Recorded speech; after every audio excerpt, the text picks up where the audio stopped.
Hey, Goulash here, and welcome to another entry of... The Gulags. Goosebumps Goosedays. For this entry of Goosebumps Goosedays, I'll be covering Return of the Mummy, the 23rd book in the series published in 1994, and its TV series adaptation released in 1995 as Season 1's 9th episode. I just want to make it clear that this book has nothing to do with the first Brendan Fraser Mummy sequel, but Return of the Mummy is actually a sequel to a previous Goosebumps book, in this case the 5th book, The Curse of the Mummy's Tomb, which has a much better title, but the TV show never adapted The Curse of the Mummy's Tomb, skipping straight to adapting its sequel, Return of the Mummy. A similar but more obvious occurrence of this happened with Night of the Living Dummy 2's adaptation. They skipped adapting Night of the Living Dummy 1 and didn't even try to hide it.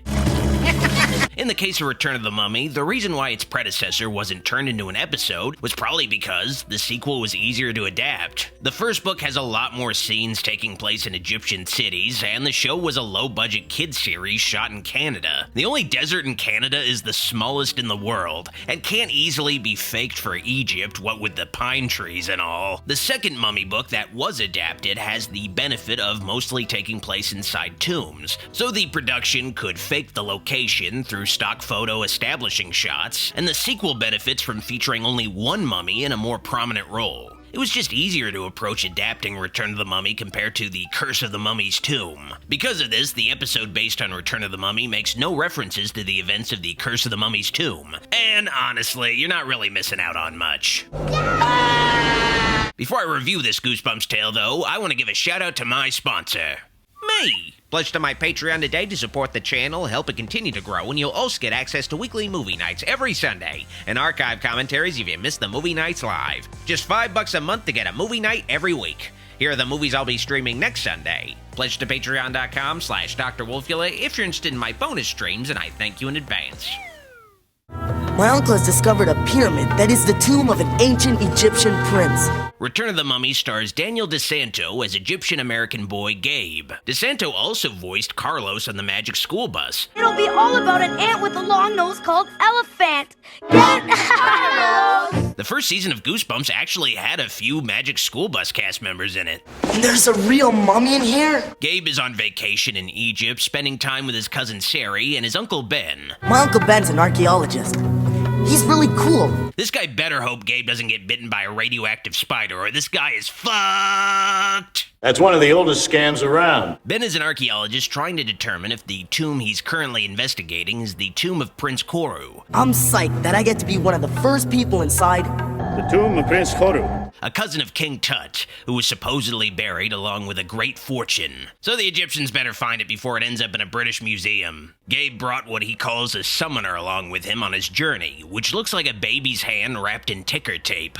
In the first book, Gabe got the summoner at a garage sale years before his first adventure in Egypt, but since that book wasn't adapted, the TV adaptation of the second book just has Gabe say he got it at the airport. It's my summoner. I bought it at the airport. You know, every airport sells mummy hands. It's not just Egypt. Let me get a picture of you guys. Okay. Gabe's summoner crawls off, and after Gabe tracks it down, he ends up lost and stumbles upon the seal of Prince Koru and the possible discovery of the lost tomb.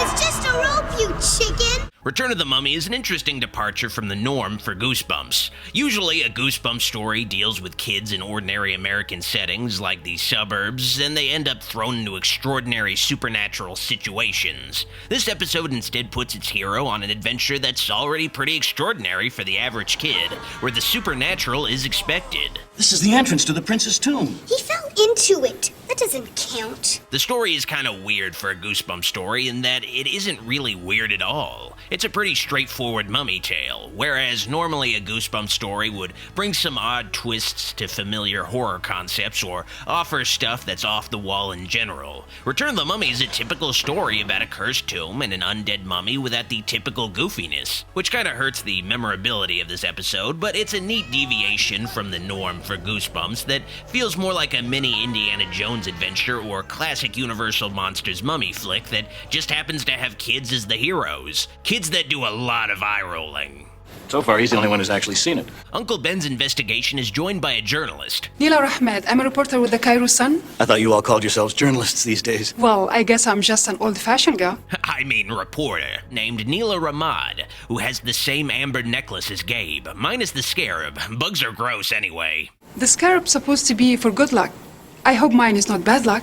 While investigating the tomb, Gabe and Sari are summoned by Gabe's summoner into the prince's secret chamber of wealth and fortune. This is the prince's tomb. Great. We'll be the world's richest skeleton. I think the world's richest skeleton would still be Rupert Murdoch. The heroic duo ends up meeting face to bandaged face with the Prince Koru. And this is a serviceable mummy, but I kinda wish it looked more like a Tim Jacobus mummy with the glowing red eyes, sort of looking like a Gibdo from The Legend of Zelda. Come to me, my brother. During the climax, the twist is Neela is actually an ancient Egyptian princess and sister to Prince Koru. Now, we shall rule again. In the book, in order to remain young-ish, Neela takes the form of a scarab and sleeps inside her amber necklace, and also in the book, Gabe is the one to kill Neela by shattering her necklace. But in the episode, it's Neela's own brother who does this because he doesn't want to rule the world. He just wants to fucking get some sleep. Causing his sis to become more powerful than we can possibly imagine.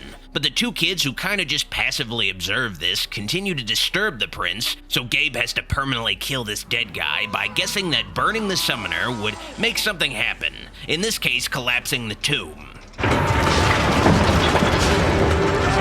So much history lost because a dipshit archaeologist decided to bring kids along on an expedition.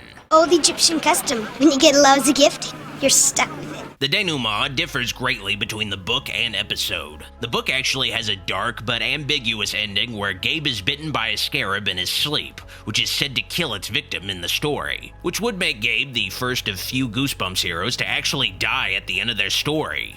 Nothing but the truth. The episode itself ends weirdly with what seems like a sequel hook where a summoner sneaks into Gabe's suitcase and grabs Gabe's necklace as Gabe heads home. There were no additional stories featuring Gabe after these first two because of his possibly implied death, but it's possible that R.L. Stine had an idea for a further mummy story featuring Gabe that the show would set up, or the show would just make up an original story featuring Gabe's adventures back home with mummies. My assumption is the summoner unleashes the scarab spirit sleeping in Gabe's necklace. It seems like too much of a setup for another story for there to not be some kind of plan for a continuation in some form, but it never came about. Can I give you a hand? No, I got it. Oh, I get it. He already has a hand in his suitcase. When I get to the airport, I'm not buying any more summoners.